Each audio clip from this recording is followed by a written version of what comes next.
Olá, hoje a aula será sobre ansiolíticos e hipnóticos, também chamados de tranquilizantes, calmantes, sedativos, soníferos. Ansiolíticos são fármacos usados no tratamento da ansiedade, no controle, da ansiedade, e os hipnóticos são indutores do sono.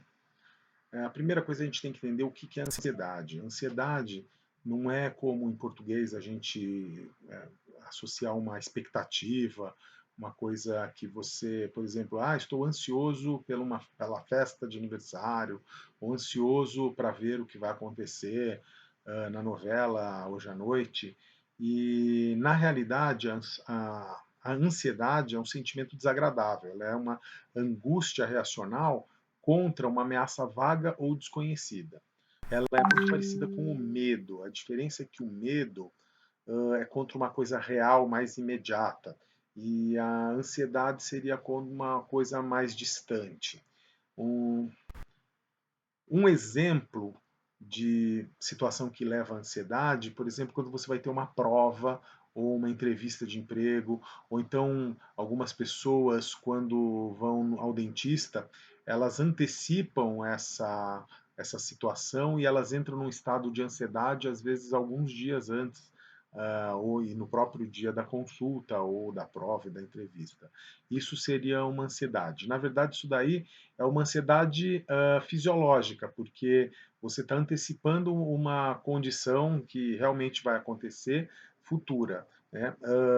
As áreas que são ativadas durante uma crise de ansiedade são as mesmas áreas que o medo ativa, mas o medo isso acontece no medo contra um perigo real, mais imediato, como por exemplo, ao risco de cair num buraco, de tomar uma picada, de tomar uma bolada, e isso daí seria caracterizado o medo. Mas as mesmas áreas do cérebro que são ativadas no medo são ativadas no processo de ansiedade.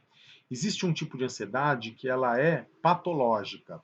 A ansiedade patológica ela está presente no transtorno de ansiedade generalizada ou em doenças que acompanham, que um dos componentes pode ser a ansiedade, como na síndrome do pânico, no transtorno obsessivo compulsivo, no transtorno bipolar de humor, nas fobias, no transtorno de estresse pós-traumático, em casos de esquizofrenia, entre outros exemplos.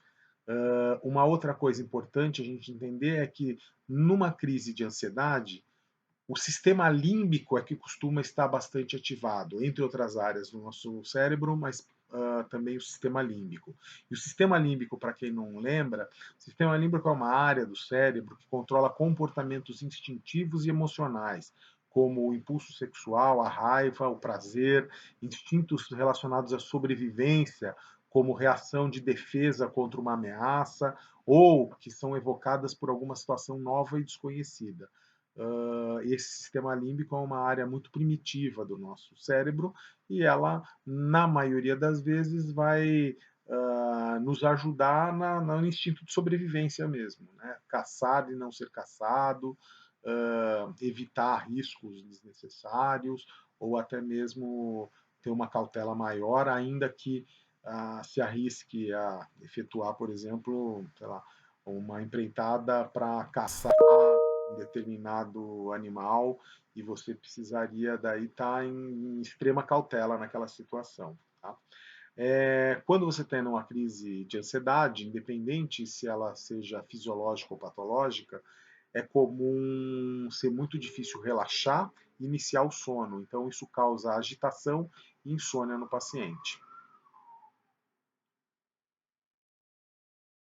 Existem dois neurotransmissores muito importantes no processo da ansiedade. Um deles é o GABA. O GABA é o ácido gama-aminobutírico. Ele é um neurotransmissor inibitório do sistema nervoso central dos mamíferos. Ele é considerado o principal deles. Tem outros neurotransmissores também que têm um papel inibitório, mas o GABA, de longe, é um dos mais importantes. E como é que o GABA faz isso? É porque o GABA, quando ele se liga nos receptores GABAérgicos, ele abre canais de cloreto ou canais de potássio, dependendo do tipo de receptor que ele se acoplou. O fato é que, independente de ser cloreto entrando ou potássio saindo, o neurônio vai ficar hiperpolarizado, ou seja, as cargas negativas dentro da célula vão ser maiores do que as cargas positivas. Então, quanto mais negativo a quantidade de ânions, né, que tiver dentro do neurônio, ele vai ficar com um potencial de membrana mais baixo. Lembra que o potencial graduado de membrana normalmente está em torno de menos 70 milivolts. Mas quando você permite a entrada de cloreto ou permite a saída de potássio, é comum esse valor abaixar para níveis um pouco menores do que esse, por exemplo, menos 75, menos 80 milivolts. E o neurônio, então, hiperpolarizado, ele fica mais difícil de entrar num potencial de ação.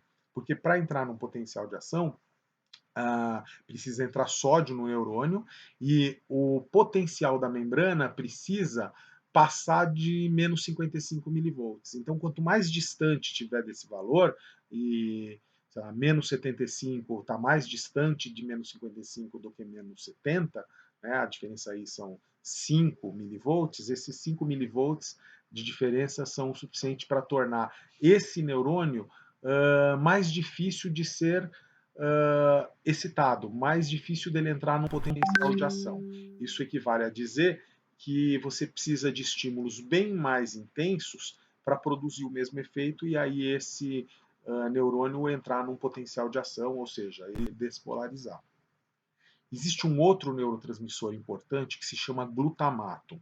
O glutamato tem o efeito contrário ao do GABA, ou seja, ele é o principal neurotransmissor estimulador, excitatório nos mamíferos. Como ele faz isso? É que o glutamato, ele também, ao se acoplar ao receptor dele, glutamatérgico, ele também abre canais iônicos, mas esses canais são canais de sódio. E aí ele permite que o sódio extracelular entre na célula e, com isso, deixe o meio interno menos negativo, ou seja, em vez de menos 70, ele pode de repente ir para menos 65, menos 60, ou muito mais próximo do potencial liminar, que era menos 55. E quando entra um pouquinho só de sódio, o neurônio passa desse potencial limiar e aí ele entra num processo de despolarização, ou seja, inicia um potencial de ação. Então, quanto mais próximo o potencial da membrana do neurônio estiver do menos 55, que é a voltagem necessária para a abertura dos canais de sódio dependentes de potássio, dependentes de voltagem, desculpa, é, mais, com mais facilidade você vai conseguir estimular aquele neurônio para que ele despolarize.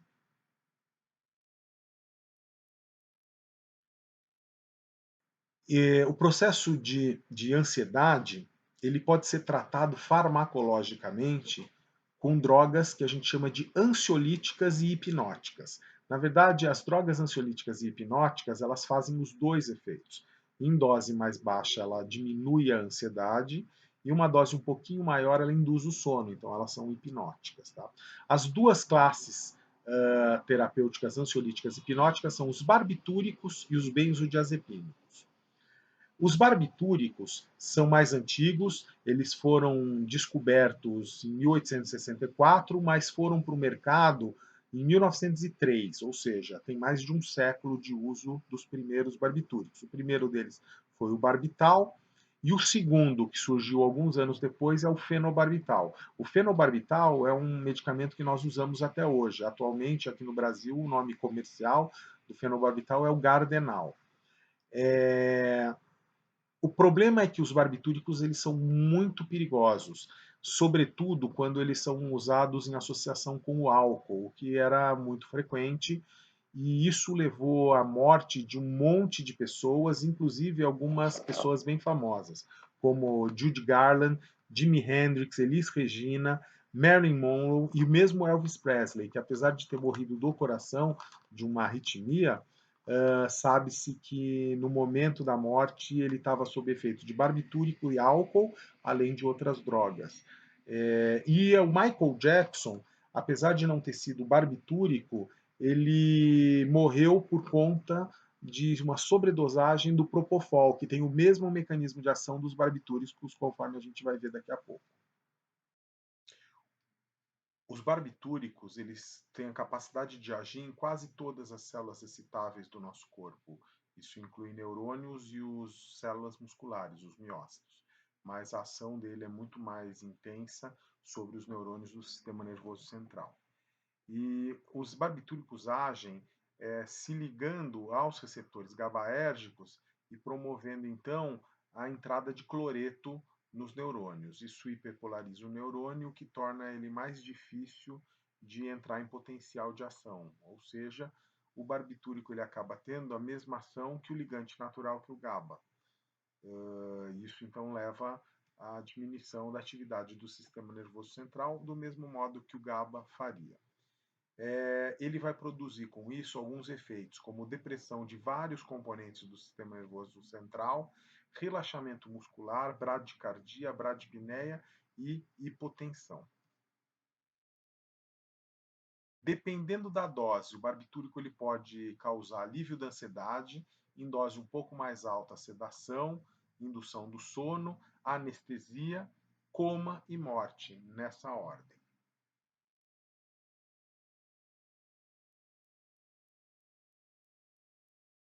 Quem são os barbitúricos? Muitos deles têm o nome barbital ou alguma coisa que lembre a molécula do barbitúrico. Fenobarbital, por exemplo, pentobarbital, secobarbital e amobarbital. Entretanto, existem alguns que não têm o nome barbital, como é o exemplo do tiopental, o tiamilau, metohexital e a primidona. Né? Todos eles são barbitúricos. E a diferença entre eles, basicamente, e principalmente, o tempo de duração de efeito. Então, alguns deles, como o tiopental, por exemplo, ele tem um efeito muito curto, uma meia-vida muito curta, e isso faz com que ele se preste muito bem, por exemplo, na anestesia, que assim que você, primeiro que inicia, né, o efeito muito rápido, e segunda coisa é que assim que você para de infundir, em poucos minutos o efeito dele já vai diminuindo e o paciente vai acordar. Por outro lado, para tratamento da epilepsia, por exemplo, você precisa de um medicamento que tem uma duração de algumas horas. Você não vai ficar infundindo o medicamento ao longo do dia inteiro num paciente. Então, é muito mais cômodo ele tomar um comprimido, sei lá, a cada a cada 6, 8 horas, 2 ou 3 vezes ao dia, ou às vezes até mais, mas pelo menos você não precisa mantê-lo, por exemplo, com acesso, né, e sendo infundido com a droga o tempo todo. Então, nesse caso, o fenobarbital é um exemplo de barbitúrico que tem uma duração de efeito muito mais longo, né, de questão de horas, dependendo da dose, pode chegar a muitas horas. Atualmente, as principais indicações dos barbitúricos estão relacionadas com a epilepsia e anestesia, porém, no passado, ela era usado para controle da ansiedade, para hipertensão, insônia e para promover sedação. Entretanto, com o advento dos benzodiazepínicos, os barbitúricos foram começando a perder lugar porque os benzodiazepínicos eles têm uma segurança maior, é muito mais difícil produzir morte, por exemplo, a partir do uso de benzodiazepínicos. Tá? Os efeitos adversos mais importantes para barbitúricos é a indução à sonolência, depressão, vertigem, náusea, vômitos, diarreia e ainda pode produzir efeito paradoxal, que consiste em você ter um efeito contrário àquele que era esperado. A gente esperava que o paciente usando o barbitúrico tivesse um rebaixamento, né, do nível de consciência, da atividade do sistema nervoso central. Mas alguns pacientes, ao usar um barbitúrico, podem apresentar excitação, hiperatividade, irritabilidade e delírio. Esse efeito paradoxal, ele é mais comum em pacientes que são usuários de drogas e também usuários de álcool. E também a gente pode encontrar em alguns pacientes que são metabolizadores rápidos e ultra rápidos. Então ele está esse efeito aí, o paradoxal, ele está relacionado com um aumento na taxa de metabolização do fármaco. Em outras palavras, o barbitúrico ele está chegando no órgão-alvo em quantidade menor do que, que deveria. Isso daí faz com que não haja inibição de todo o sistema nervoso central, mas sim da área inibitória dele. E aí, quando você inibe a área inibitória do sistema nervoso central, você acaba tendo como efeito uma excitação do sistema nervoso central. Inibir o inibitório causa excitação. Essa seria a explicação mais a bem aceita sobre o efeito paradoxal. Barbitúrico produz muitas interações medicamentosas, ou seja, interfere na ação e na segurança de muitos medicamentos. Ele é um indutor, ele é um forte indutor do sistema citocromo P450. Isso pode levar, então, à produção de tolerância, né, que é você precisar de doses cada vez maiores do barbitúrico para você ter os mesmos efeitos que antes. Entretanto, essa indução enzimática também leva a um aumento na metabolização de outros fármacos que o paciente possa estar usando, antipertensivos, antibióticos, hipoglicemiantes, ou seja, vários medicamentos que o paciente possa estar tomando vai sofrer uma metabolização mais rápida justamente porque os barbitúricos induziram a formação de mais enzimas metabolizadoras. Barbitúricos podem levar ao desenvolvimento de dependência física e psíquica no paciente, principalmente aqueles que usam doses muito altas e por um longo período de tratamento. E a retirada abrupta da medicação pode produzir síndrome de abstinência, que até por 2 semanas isso pode ser extremamente cruel. E uma síndrome de abstinência típica pode produzir perda de apetite, ansiedade, insônia, sudorese intensa, agitação, náusea, hiperatividade, tremores, cãibras, taquicardia, alucinações, delírios, paranoia, febre, convulsão, estados psicóticos, exaustão, falha renal, colapso cardiovascular e até mesmo a morte. Poucas drogas, quando são retiradas abruptamente do paciente, podem levar à morte. A maioria só é uma síndrome de abstinência que pode ser muito cruel, dolorosa, pode causar uma série de transtornos para a pessoa, mas é muito difícil levar à morte. Mas barbitúrico não. O barbitúrico, se ele é retirado abruptamente em pacientes que fazem uso de doses muito altas, pode causar até a morte do paciente. Outra droga que faz isso é o álcool, e não por coincidência os dois têm o mesmo efeito, né? São agonistas GABAérgicos. Então você não deve retirar de uma vez, não tem nem o álcool nem o barbitúrico de um paciente que faz uso dessas drogas, né, em quantidade muito elevada. Você deve fazer um desmame gradual e tem vários esquemas que você pode seguir. Essa é um exemplo deles. Você retiraria 50% da dose que a pessoa usa normalmente. Depois de algumas semanas, você retira mais 25% da dose inicial. E aí, por fim, depois de algumas semanas, você retira o resto da droga. E isso pode levar até 24 semanas para você fazer esse desmame gradual mais seguro, para que ele não tenha esses efeitos da abstinência tão exacerbados. Ele até pode produzir alguns desses efeitos, mas de uma forma muito mais contida. A gestação, o uso do barbitúrico na gestação é contraindicado. Entretanto, em alguns casos, a gente acaba até utilizando quando o risco de não usar supera o risco de usar. Então, os barbitúricos eles são teratogênicos, eles causam má formação fetal, mas em alguns casos é melhor você arriscar, né, um possível efeito teratogênico da droga do que a gestante, por exemplo, ela convulsionar durante a gestação e isso levar à morte do feto por hipóxia, por exemplo, ou algum trauma, alguma coisa que possa acontecer e aí, nesse caso, o benefício do uso da droga supera o risco do uso da droga, então em algumas situações a gente acaba utilizando. Na amamentação também é contraindicada e nesse caso praticamente não se justifica arriscar porque existem substitutos do leite, como você conseguir leite materno de banco de leite ou então em casos, né, na falta desse tipo de leite, que seria o ideal, é você dar fórmula, né, leite em pó em fórmula para nutrir aquela criança. Não é o ideal, mas é melhor do que você dar leite da própria mãe com o barbitúrico presente nele.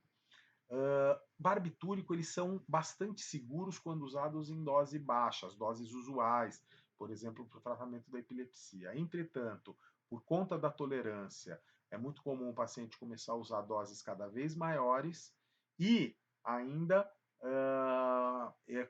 ele se torna inseguro com a associação do álcool. Tá? Então, os benzodiazepínicos, eles foram descobertos muito depois dos barbitúricos, né, em 1950, e eles entraram no mercado em 1961. O primeiro deles foi o clordiazepóxido.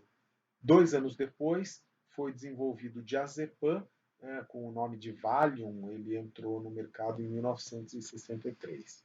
E como os benzodiazepínicos eles demonstraram ser muito mais seguros do que os barbitúricos e com uma eficácia clínica semelhante, eles naturalmente foram ganhando o mercado e eles foram substituindo os barbitúricos na maior parte dos usos. Inclusive, hoje a gente usa benzodiazepínico até para coisas que os barbitúricos nunca chegaram a ser utilizados, porque por conta da toxicidade, do risco, né, que eles podiam ocasionar aos seus usuários.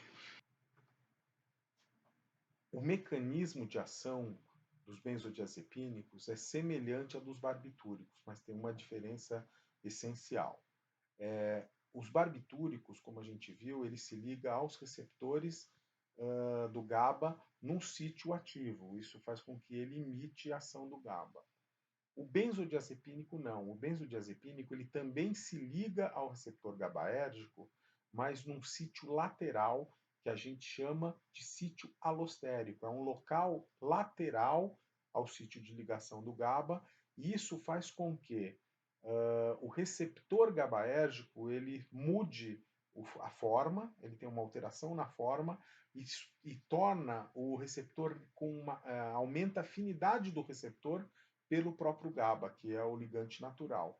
Isso quer dizer que não é o benzodiazepínico que vai promover a abertura do canal de cloreto, mas sim o próprio GABA, que agora vai se ligar com uma intensidade muito maior, porque aumentou a afinidade do receptor pelo próprio GABA. Para entender a diferença no mecanismo de ação de benzodiazepínicos e barbitúricos e por que os barbitúricos são mais inseguros do que os benzodiazepínicos, é preciso perceber que o sítio de ligação dos fármacos são diferentes no receptor GABAérgico. O GABA, que é o ligante natural desse receptor, ele se liga num sítio ativo que é muito próximo ao sítio de ligação dos barbitúricos. E então os barbitúricos acabam promovendo o mesmo efeito que o GABA, ou seja, quando ele se liga ao seu sítio de ligação, ele promove a abertura do canal de cloreto, e isso leva a um aumento na quantidade de cloreto e, portanto, de carga negativa dentro da célula. E quanto maior a quantidade de carga negativa dentro de uma célula, mais hiperpolarizada ela fica.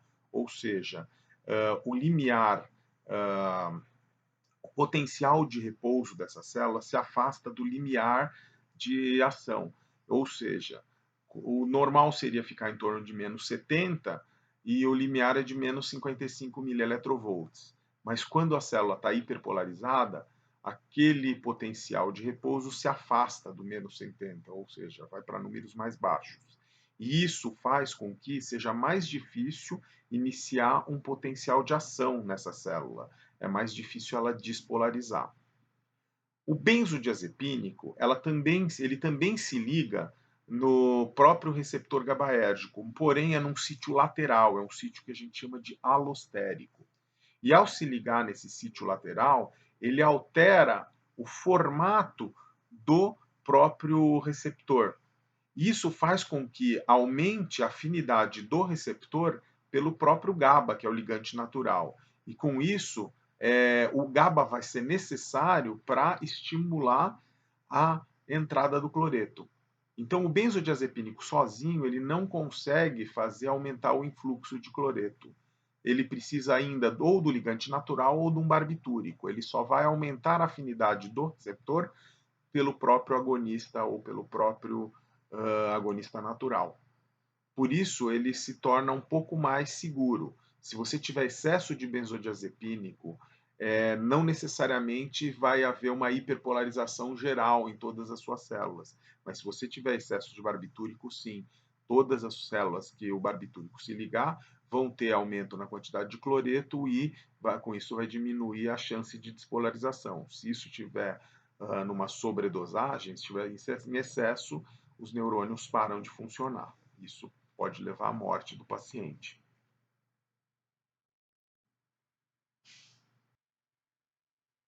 Então, desse modo, os benzodiazepínicos se ligam a um sítio alostérico dos receptores GABAérgicos específicos, que são chamados GABA-BZ, aumentando a afinidade do receptor pelo próprio neurotransmissor GABA.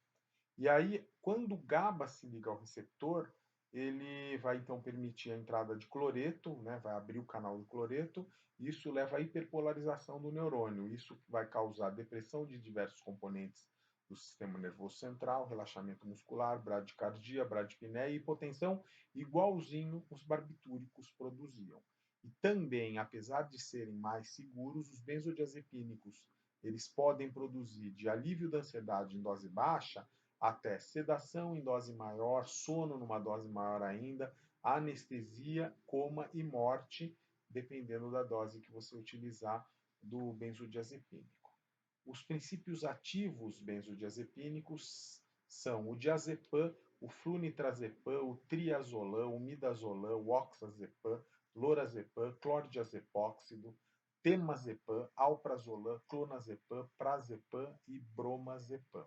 Então eles têm esse nome, aí eles terminam em zepam ou lan, a maioria deles, né? E isso ajuda até a identificar um benzodiazepínico entre outros fármacos. Principais indicações dos benzodiazepínicos todas aquelas indicações dos barbitúricos e ainda algumas a mais. Então, hoje ele é usado para tratamento da insônia, para tratamento de convulsões, para tratamento de abstinência alcoólica e de outras drogas, para transtornos de ansiedade e de depressão, medicação pré-anestésica e pré-procedimentos, para tratamento da tetania e outras desordens que levam a espasmos musculares, estados de superestação do humor, que a gente chama de mania. Apesar de mais seguro que os barbitúricos, os benzodiazepínicos também possuem efeitos adversos como a sonolência, ataxia, amnésia, dificuldade de concentração, dificuldade de ereção, diminuição da libido, desinibição e pode também apresentar o efeito paradoxal. O paciente pode apresentar agressividade, mania, esquizofrenia, impulsividade e ansiedade. Uma curiosidade é que o Boa Noite Cinderela, aquela modalidade de crime em que a pessoa ela geralmente vai ser intoxicada com alguma substância e aí ela acaba, né, sendo assaltada, às vezes estuprada. Muitas vezes ela é produzida a partir de um benzodiazepínico, né? O flunitrazepam é uma das drogas bastante utilizadas nessa modalidade de crime, e justamente por alguns desses efeitos que o paciente pode apresentar. Ele vai ter sonolência, dificuldade de movimento, muitas vezes essa pessoa, né, que sofreu a vítima do crime, ela não vai se lembrar do que aconteceu durante o crime e até mesmo algum tempo antes de acontecer. Ela tem dificuldade de concentração, ela acaba ficando desinibida, ela pode também ficar colaborativa, então ela orienta o criminoso, por exemplo, contando onde ela mora, ela pode ceder as chaves do carro para a pessoa dirigir, ela acompanha a pessoa, então, e a maioria das pessoas do entorno, até os amigos da própria vítima, muitas vezes acham que a pessoa está só sob efeito de álcool, porque o efeito dos benzodiazepínicos são muito parecidos com o efeito de uma pessoa alcoolizada. E aí, normalmente, como esse tipo de modalidade de crime ela é feita colocando a droga em bebida alcoólica, então é muito comum que as pessoas do entorno não percebam que está acontecendo naquele momento uma aproximação criminosa.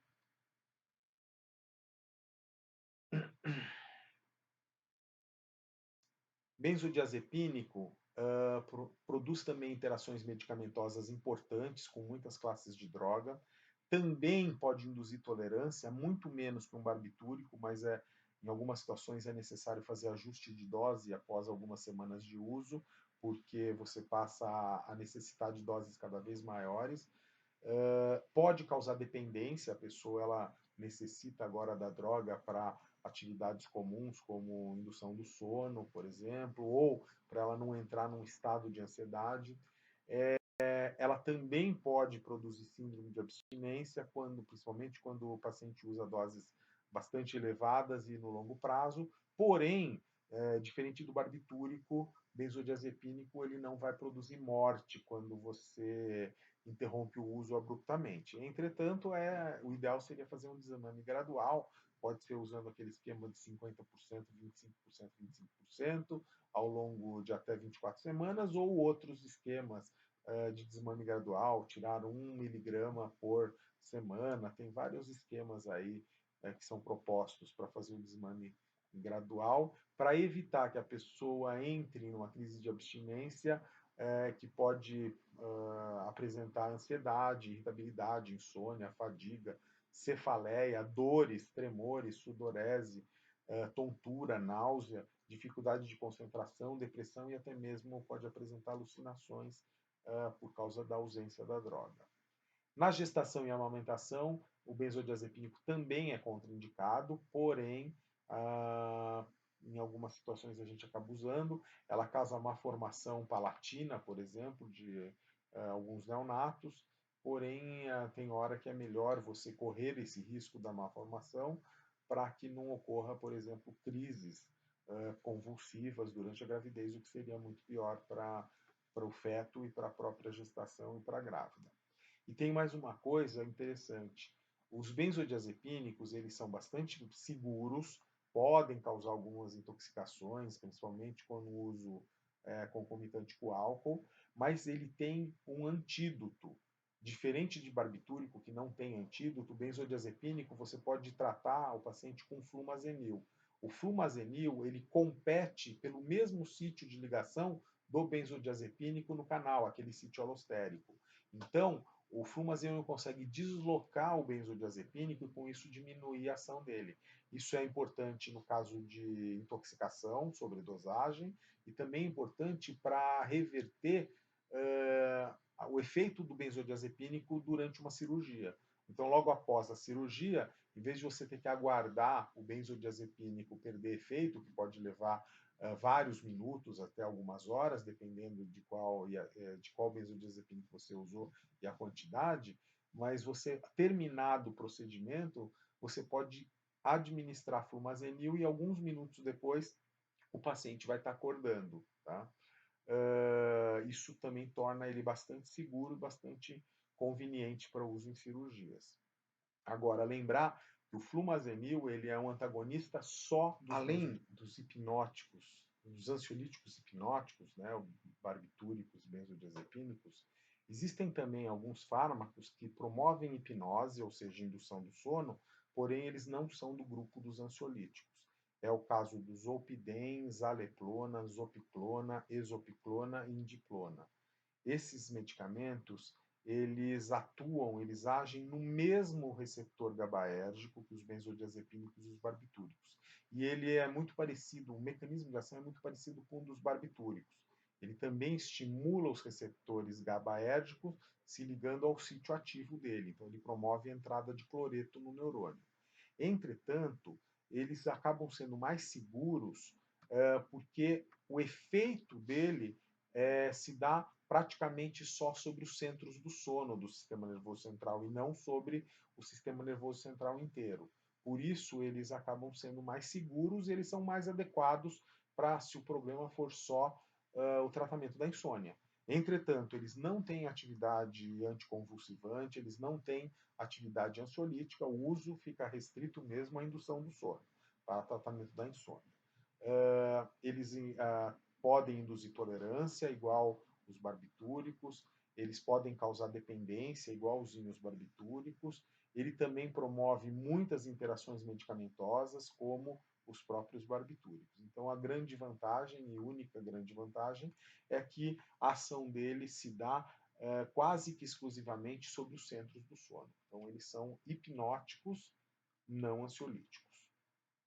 Existe também um grupo de medicamentos que é o oposto. Eles são ansiolíticos, eles diminuem a ansiedade, mas eles não induzem o sono. Nesse caso, o único princípio ativo que nós temos atualmente é a buspirona. Ela não possui atividade anticonvulsivante, miorrelaxante, hipnótico anestésica, mas ela reduz a ansiedade de alguns pacientes. Isso basicamente se dá pelo seu mecanismo de ação. Diferente dos mecanismos de ação que a gente viu até agora, de benzodiazepínicos, dos barbitúricos, ela não vai atuar sobre o receptor do GABA. A buspirona, ela estimula, ela é um agonista dos receptores da serotonina. Isso também produz um efeito, então, de diminuição na ansiedade. Tá? Então, ele é considerado um ansiolítico não hipnótico, ou um ânsio seletivo. Né? Ele é um ansiolítico ânsio seletivo. Tá? Mecanismo eu já falei. Existem algumas outras propostas de mecanismos de ação, mas de longe o mais importante é que ele estimula os receptores da serotonina, produz interação medicamentosa com vários medicamentos indutores e inibidores enzimáticos, principalmente aqueles que têm alguma ação sobre o CYP3A34, e produz alguns efeitos adversos, mas eles são mínimos se comparados com os barbitúricos e os benzodiazepínicos. Tá? Alguns pacientes podem apresentar tontura, cefaleia, sonolência, distúrbios gastrointestinais, insônia. E já houve assim casos muito mais raros de nervosismo, excitação, a pessoa apresentar zumbido, cialosquese, que é a redução ou ausência na salivação, mal-estar, náusea, inquietação, vertigens e fadiga. Mas o risco de morte é extremamente reduzido, para não dizer que é impossível o uso de buspirona. É claro que nada é impossível, e a associação com várias drogas e mesmo álcool pode ser perigosa, mas é muito mais difícil que isso produza algum efeito muito mais importante, como a morte, por exemplo, que é muito comum com o uso dos barbitúricos ou até mesmo prováveis com o uso de benzodiazepínicos em associação